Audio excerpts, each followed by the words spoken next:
Money doesn't just come from one place. It drips, trickles, flows, and floods into our lives in different ways. Welcome to Drip, Trickle, Flow, Flood, a podcast that explores the power of multiple income streams. We've got merch. That's right. Drip, Trickle, Flow, Flood t-shirts are officially here, and they're as comfy as they are conversation starting. Grab yours at the link in our show notes. All right, everybody. We're so excited to have Todd Webb with us today. He has been drawing the daily comic strip called The Poet for the past 6 years. And prior to that, he did a lot of other stuff like comic books and graphic novels, music, illustration, screenwriting, yay, and animation. So I'm excited to hear all about this today. Welcome, Todd. Thank you so much for joining us. Thank you for having me. Yeah, Todd, this is exciting. Listeners will know that we had Eric on, the creator of Ducktown Weekly. And that's how I discovered your comic strip, was through that paper. And so we're coming full circle here. So it's exciting to have you on. Awesome. Thanks. Yeah, I love that paper. It's like stumbling onto it was one of the highlights of my year. Yeah, we can get into all sorts of stuff. But are you in other papers? I know you have like subscription, but how do people find The Poet? I posted on Instagram when it started, because at the time people still saw stuff on Instagram. And then 2 years ago, I started posting it on Substack, and that's where most of the readers actually are now, because there's no algorithm filtering it out of their inboxes or whatever. It's so people who are subscribed to it actually see it every day, which is nice. Ducktown is the only paper that it's in regularly at the moment, which is amazing, because I'm not syndicated or anything. I just reached out to Eric because I thought it was such a cool idea, and he was nice enough to squeeze me in. So that's cool, because I think that is reaching people who really do care about comic strips also. And so I have gotten a couple of new readers from that, I've noticed, which is exciting. And then there's tons of book collections of it out there too. So those make their way into the world. Do you do the paid subscription model on Substack, Todd? Or how do you run your Substack? Because that's of interest to a lot of our listeners. I have it set up. It's free and you can pay if you want. I set it as low as it let me at the time that I set up the site. So I think the paid options are $5 a month or $30 or $35 for a year, which is basically what, if you buy one of the big print annual collections of the book, it's like $30, $35. It's about the same as buying a book. And most of the subscribers are free, which is fine, because I just want people to read it. There's no benefit for being a paid subscriber, except that you get a certificate from me that says you're in the Poets Park Bench Appreciation Society that you can print. I like that. There is a chat that I started where people can share pictures of like park benches if they find a nice one. But so far, I don't think anybody takes me seriously. Nobody's for other benches with me. I've posted to it, and it's just crazy. Wait, that's on Substack? Yeah. That's the only paid benefit to the Substack, is you can share pictures of benches. I have some great benches. There you go. Tony will become the first member to share his bench photos. That'd be great. Yeah, the other interesting thing about the Ducktown and the Substack and the books is that they're all staggered. So the strips that are in Ducktown are actually from a couple years ago. And I just picked, because there's only 2 poets a week that run in there, but it's a daily strip. And so it gives me lots of time. So like the Ducktown strips, I get to pick and choose like my favorite ones from back then, work through it. So if people find it there and then sign up for the Substack, they're getting different content from the strip, which is cool too. Oh, that is cool. You're pulling from your archives for that. But then they're getting new stuff. Now, I think I saw, correct me if I'm wrong and this isn't accurate anymore, but on your website, do you also do like in-person conventions and meet fans that way? And then something about you like drawing people for... Did I see something about that? Tell us about that. Yeah, whenever I do a comic book convention or an art show or even a music show, I have a little sign that I put up that says I'll draw you a crayon for $1 and it will be awesome. I have a little tip jar with a face drawn on it named Timmy the Tip Jar. And yeah, I draw people for $1. Done it for years and years. I like probably a low ball estimate would probably be like 50,000, 60,000 people have drawn over this time. So yeah, like Todd, what a lots of bargain. One That- time, first of all, I think you maybe need to raise your price. no, Because- I never raise the price on it. That's why Timmy's there, because people feel like paying more they can. But Perfect. I think the beauty of the idea is that it's just $1. So it's always the cheapest thing at any event. And then people are like, this is going to be stupid. Here, it's going to be a stick figure or something. And then they love it. So yeah, it's fun. That's a Oh, very that's cool just- marketing. Very cool. I love that. One of my favorite things of this whole year is we were in Austin, my wife and I, and there was a guy on the street with this old typewriter, and he was like, for a tip, I'll write you a poem on whatever subject you want right here on the spot. And he just had like these little strips of paper. And so he wrote me a poem about my daughter and her love for cows. And I think it took him a few minutes, and I think I gave him $10 or something. But it's just like such a cool way to be creative and get that creativity out into the world. Yeah, it's fun. For me, it's good practice. Like I get better at drawing, but also at a convention or something where you're trying to get people to come look at what's on your table, people tend to like what they know already over something that they haven't heard of. And having something like that will get their attention without me having to be like, hey, come look at my books. And then while I'm drawing them and talking to them, maybe they'll flip through the comics or whatever and find something else that they like. And my information is always on the back of the drawings too. So even if they don't buy anything when they get home, they have my website and all that stuff. This is so smart. This is really smart. Yeah, I really like. So we are a money podcast. We talk about different income streams, and it seems like you are doing that in spades. Let's talk just with the poet. It seems like you have 3 income streams with it. You have Substack, selling the books, and Ducktown. Is that accurate? Yeah, we can call those income streams. They're more like income trickles. Okay. Poet. Yeah, that's That's fine. okay. Like the poet doesn't earn me a sizable enough chunk of what I take in every year to call that my breadwinner by any stretch. I also have a bunch of pop culture art that I used to do for a gallery in LA called Gallery 1988. And then I started making prints of those, and I sell those online on my web shop. And those tend to be what actually pays for me to have the time to do the poet, and all my other stuff is that I actually that I care about. It's taken the place. I used to have to do freelance illustration gigs and stuff like that to pay bills.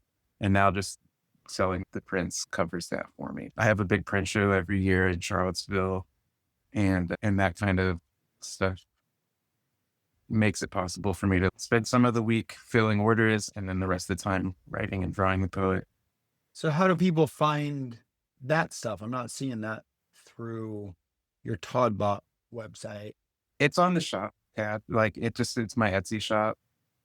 There's 2 on Toddbot. There's 2 shops. There's the main shop, which is the Etsy, which has my books and prints and all that stuff. And then there's also the merch shop, which I guess that's the other piece of the poet thing, is I started doing print on demand, like hats and t-shirts and mugs and stuff. Not a whole lot of takers on that at the moment, mostly because I don't bring them to shows. So it's like people want it, they have to order it online. I see, because it's all print on demand. Yeah, but I don't really publicize the prints too much on my main thing because I want people to be buying what I consider the real art.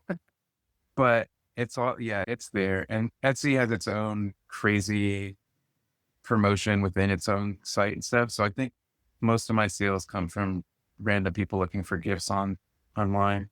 And because it's all movies and TV shows and bands and stuff that they already know about, they'll find it. And I try to draw like obscure weird things so that if it's a real fan of something, they'll be like, oh, I can't believe there's a drawing of the hula hoop from Hudsucker Proxy. I know I'm Yeah, I seeing mean, so David. We've got David Lynch on here. I love this.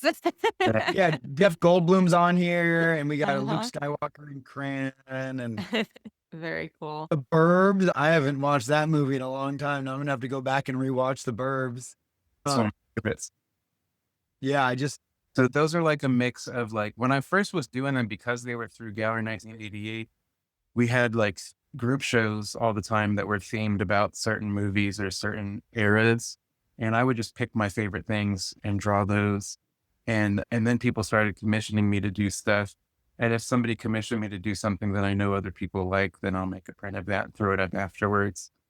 I just did that for a few years until I got to where there's probably have close to 700 designs at this point, and only 300 of them are online. So sometimes people will be like, I want to hire you to draw something. I'm like, tell me what it is, because I might have already drawn it. And half the time I already have one. It's just not online. Yeah. That's the day job, technically. That's a pretty cool day job, but I get yeah, that the poet is where your heart is. Comics in general, for sure. Yeah. and then And there are prints of the poet strips in the shop too. So that's another. yeah, I saw that in there. Yeah, and then you also do music. Oh, where's that fit into the world? In the background at this point, there wasn't a period where I was touring around the country and doing it for real. And I like played at South by Southwest and all that stuff. And it was fun. I put out actual albums like vinyl records and all that. And it's been a long time since I had an official release. I have a new album. My main music project was called Sea Monster. And I put out the first new Sea Monster song in over a decade this past year. I put out a single and a B-side that was in a movie this year. And there's a new record in the works. It all exists on my computer, but it has to be mixed and mastered still. And I hate that part. So it's just like when I get to it, I get to it. Todd, you're like the ultimate creative here, and you seem to be making it work in a variety of different ways. What's your background? I don't know. How'd you get in? How'd you say, all right, I'm going to go down this creative path and make a go of it? Because that's a decision. The cartooning thing was always, that's what I wanted to do. I found Peanuts when I was like in kindergarten or whatever. And so like I always wanted to draw cartoons and comics. And when I got into junior high and high school, I pivoted to comic books. I could never figure out how to make a comic strip work. And at the time, independent comics were on the rise, and I was like, oh, you can make a comic about anything. It doesn't have to be superheroes and stuff, because I never really liked superheroes. And so I did that, and I made that the goal. And when I was in like 10th grade, I started homeschooling, and that gave me a lot more time to focus on that stuff. So I could get a date, like I could get a job, a part-time job when I was a teenager while the other kids were in school, and then do my schoolwork in the morning and then go to work and then come home and draw comics and go to shows and stuff. So I started going to like the Small Press Expo when I was like 17 years old, selling mini comics and stuff. And that's how I started meeting people in the comics field. And they're also at the time, one of the guys that started the Ninja Turtles, Kevin Eastman, he had a museum in Northampton, Massachusetts. I'm from New England originally. And it was about 45 minutes from my house. And it was like a comic book art museum. And he would have artists come and talk and stuff. And my parents would drive me to Northampton, and I could meet all the visiting cartoonists and pester them with questions and stuff like that. And Kevin himself would sneak me in to the opening. So they would serve alcohol at the opening, so kids weren't allowed. But because Kevin knew I wanted to draw comics, he would sneak me upstairs to talk to whoever was the visiting artist. So that was like my big foot in the door of talking to real people that did it. And then the music stuff happened years later by accident. Like I just started making weird albums, and I just ran with it as people paid attention to it for a little bit. So I was like, let's see where this goes. And at that time too, I switched around and put comics on the back burner and did the music thing more. And then once that ran its course, I switched gears back to what I've always wanted to do. And then the poet happened by accident. So it was supposed to be my next book, which I thought would be like 80 pages or something. And I'm still drawing it. 6 years, right? Is that how long it's been going? Yeah. Yeah, that's a big accomplishment to keep something going for 6 years. What is your long-term goal with the poet? I know that seems to be where your interest is. If Yeah. anything could happen, what would that be? Would it be to continue for another 20 years? Would it be like, what does that look like? I would love it if I could pay the bills off as the poet and not Prince. That would be awesome if enough people bought the books and read the comics to do that. But there is no goal really. I'm doing what I wanted to do when I was 5. Being able to just have time to do that is the mission accomplished. But the way I would approach the strip is when I was doing it, I thought it was going to be a book, and I started throwing it online every day because I had multiple daily projects going at that time. And I was like, I'll just throw a page a day up and then it'll be done in 2 months or whatever. And it was in that format of a daily strip because I wanted the story to be like a cumulative thing. The book was just going to be about a guy he's trying to write a poem, and at the end of the day, he writes one and he goes home. That was like going to be the book. But as I was doing it, I found that the characters just took over, and any idea that I had for other books that I was planning at the time, they all fit in with these guys. So it's like anything that I want to say creatively, I can give to the poet or the pigeon or the park bench, and it works. So when it started becoming a strip for real, I was like, I'll see if I can do it for a year. And then once I hit the year mark, I was like, I'm not done yet. Maybe I can do 5 years. And then 5 years came, and I still felt like I wasn't done with it. So now I'm shooting for 10, which was how long Calvin and Hobbes was around. And if I hit 10 and still I'm having fun with it, I'll just keep going. But there's no like end goal. I've got an idea for how to end it when I feel like it needs to end already. But like I said, so far I sit down and more of them just bubble up. So I'm just running with it. And I haven't even introduced any new characters in this time.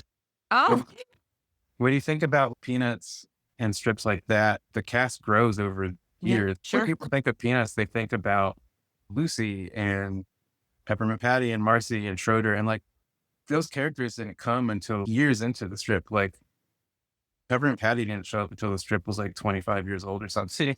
So I'm like, I'm only 6 years in and I haven't added anybody new yet. So what if I come up with something that gives it a whole other engine that I'm not even thinking about yet? So for me, it's pretty open-ended. Yeah. So for the listeners, right, in the strip, there's the poet, the pigeon, and the bench. And so if you look it up, you'll get kind of a feel for it pretty quickly. And it's a 1-frame comic daily. And It's four panels. what? It's 4 panels.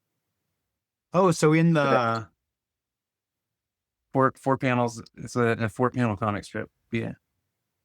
But I stack them. So instead of it being horizontal, it's 2 and 2. oh yeah, okay, yeah. And then sorry, yeah, that's my fault. In Ducktown, it's like off to the side with the yeah.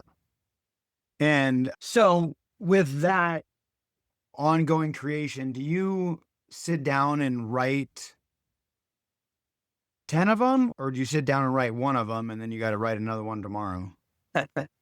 I work ahead. I try to do at least a week at a time when I write them and then draw them. When I have a good writing day, I'll write 2 weeks worth. And I write them on sticky notes. I know this is an audio podcast, but I can show you, Warren. Like I write them on these sticky notes. Oh yeah, to make the 4 panels there. Yeah, and I can move them around or rewrite them with minimal effort. But I can visualize the strip that way. But yeah, I have notebooks that are full of sticky notes with like sentences or ideas on them, so that if I'm ever totally stumped on what to do, I can grab one of those and take a random sticky note out, put it on the page, and then grab another one and pair it. And sometimes that'll give me some completely different idea, and then I can daydream off something. Yeah. I like to be a month ahead. Right now, I'm only like 2 weeks ahead. So trying to write more, but because it's holiday time, the web shop stuff is out of control right now. So Oh, I bet a trying to hot keep up with that. season Yeah, this is for that. Do you, from a creative standpoint, and I don't write comics, so forgive me if this is a strange question, but do you visualize what the story is first, or is it more, I guess the question is, are you drawing first or just like jotting down an idea of what it might be in text first? with the poet, it's at this point, it's usually text first just because it's such a minimal strip. So they're either going to be hanging out at the bench or walking through the park or at a sculpture garden, like whatever the visual has to be. There's a pond, like there's a couple of settings. Mhm. And every once in a while, I come up with a new setting, and that's always exciting for me because then I'm like, oh, I haven't done that. Like my favorite compliment I got was my friend Chris, who was my old editor at Nickelodeon magazine. He was reading it a couple of years ago. There's a storyline where they find a hole in the ground, and the day that the hole showed up, Chris was like, "Ah, plot." Just like, yeah, I've done You're it right. adding plot, expansion of world. We have Honestly, new they new found a hole. settings. Yeah, so that's the kind of strip it is. It's usually because the poet will pontificate about something, and then Pigeon, this sassy and will undercut it. Sometimes their roles reverse a little bit, and then the bench strips are usually like Zen-ish aphorisms, where the bench only talks when nobody's there, and those ones are really easy to draw. So I'm always excited when I have an idea for a bench strip because I can draw it real quick.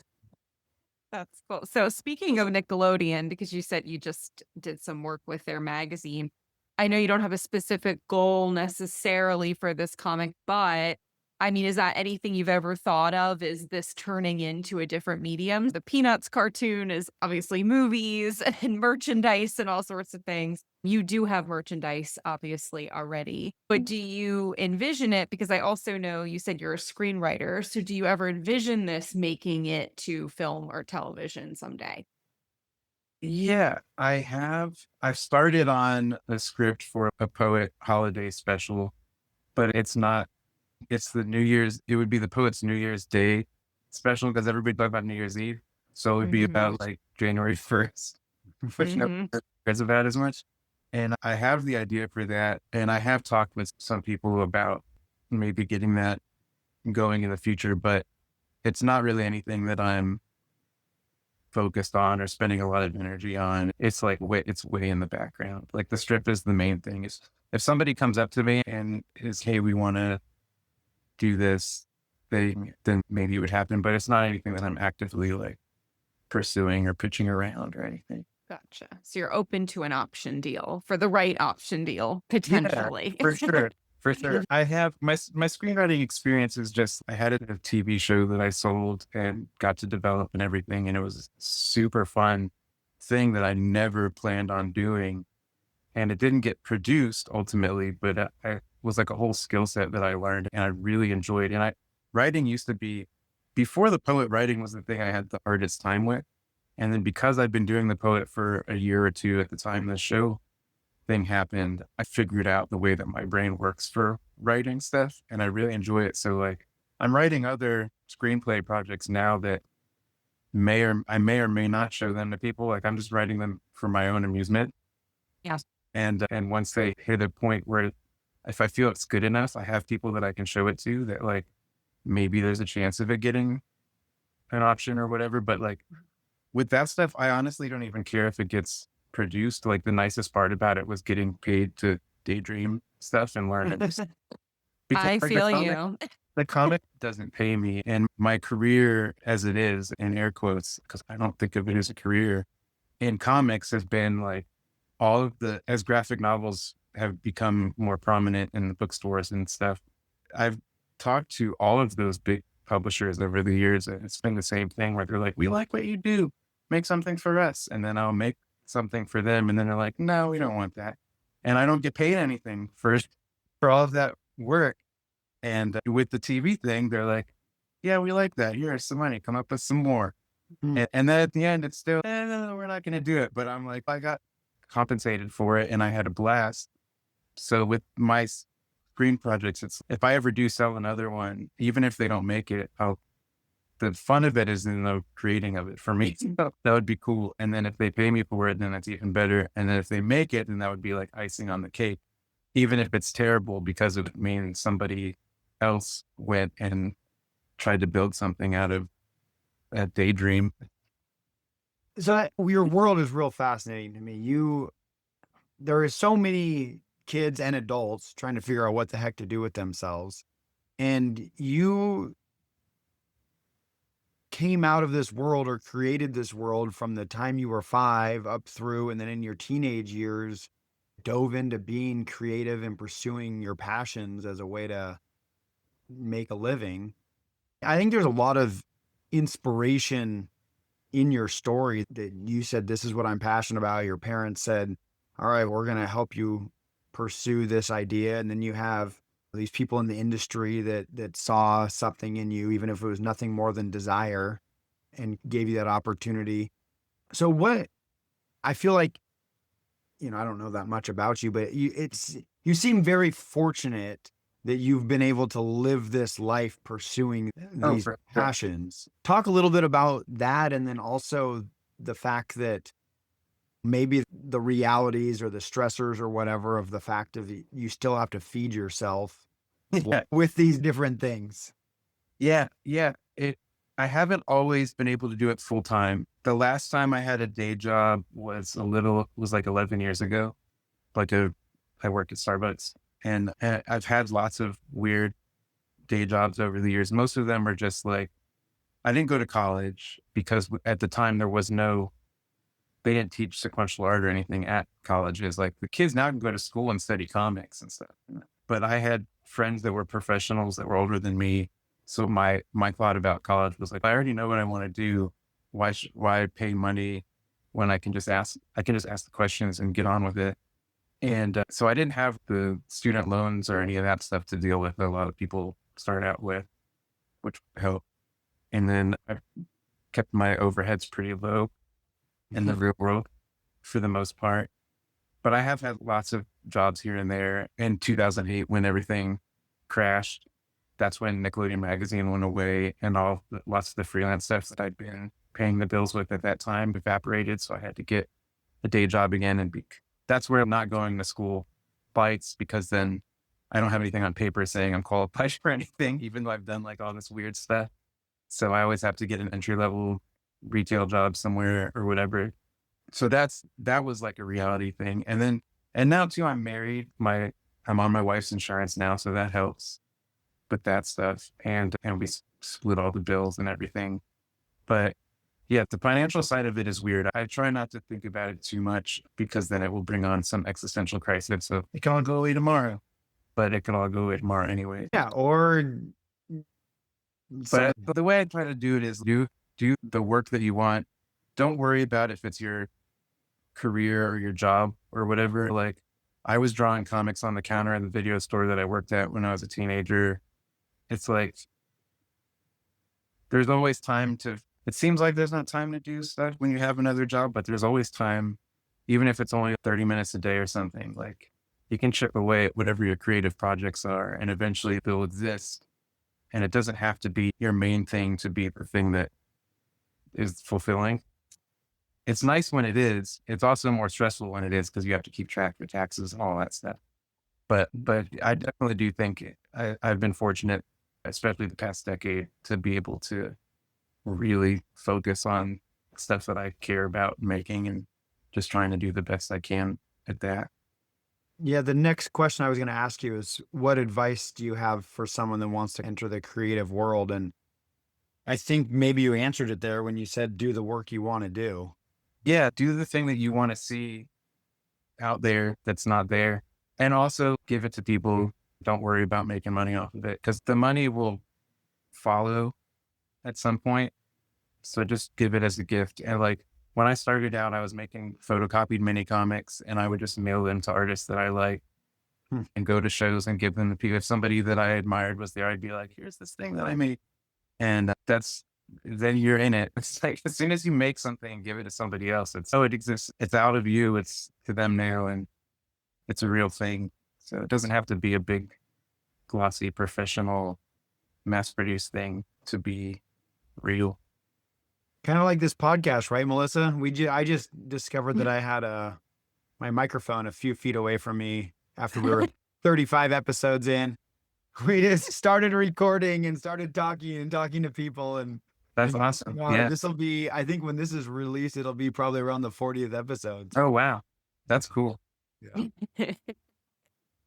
Yeah, this was cool, Todd. I really like your mindset too, because we've had some creatives on the show. I'm a creative myself. I'm a screenwriter, an author, and it's interesting because so many folks in our field are like, so it's like they'll have this goal. I need more. I need to go bigger. I need to drive and do this. And I like that you're like, I enjoy I've hit the goal. Yes, I'd like to. Yes, you'd like to earn your living from this thing that you love so Yeah. much. And hey, right? Yes, that can definitely come. But I like that you're like, if it gets option one day, fine. But you're just like really living in the pleasure and joy of creating this thing. And I think that's so cool, and something that all of us listeners can take away is just enjoy yourself. That's Yeah. like reward enough. Something else I would say to people is we're so often told this is your only chance to do this. Like if you meet somebody at a publisher or at a movie studio or like whatever record label, like whatever field you're following, they dangle it in front of you like it's this thing that's your once in a lifetime opportunity. If you don't take it, you're going to never get this chance again. And that's so not true. Oh, you're right. You get new chances every single day. So don't worry if somebody says no to it. And also like your ideas can be recycled and reused in other things. It's never a wasted opportunity. Even if it doesn't go the way that you wanted it to, it'll fit in something else later. I think that's a really healthy perspective, and definitely something that's common in the film and TV industry is you get that no, or something doesn't go well and people worry I'm going to be blacklisted from this industry. It's like, no, that's not true.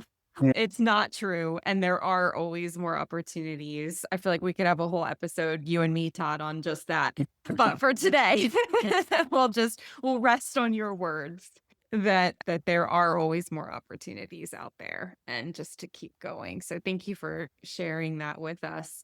So what if there's one thing that we could leave on, we could end this episode on, Todd, what would you want the audience to know?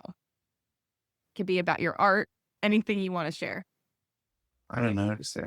The day's not as bad as it seems. Like that. That's good. That's a good one.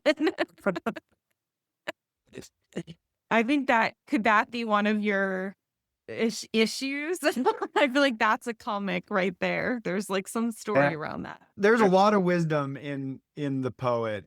Okay. There is. I'm gonna say that Todd's a bit of a philosopher, and he's spreading these words through the poet and the pigeon, who sometimes isn't always friendly. Yeah. Now I want a print for my office that's just I know, the I do poet too. that says the day is not as seems. That'd probably be really helpful, actually, just to look over at it every day and be like, oh, thanks for that wisdom, Todd. No problem. Thank you so much for joining us, Todd. This was such a pleasure and joy to have you and get to learn about your story and your art and all your words of wisdom. And if you enjoyed this episode, please rate and review it on your favorite podcast platform. And with that said, we'll see you next time on Drip, Trickle, Flow, Flood. Thanks, everybody. Thanks.